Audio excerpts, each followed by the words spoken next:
أهلا وسهلا بكم في القناة.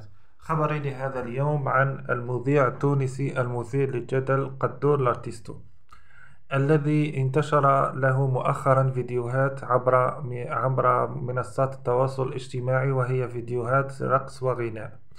وقد رد في منشور له عبر صفحته في الفيسبوك، حيث أكد أن كل الفيديوهات كانت قبل توبته، وأنه الآن في مرحلة اعتكاف وتوبة، وكل ما نشر عنه لا علاقة له بما يعيشه الآن من حالة إيمانية عالية، وهو مواصل في مشواره الديني والالتزام.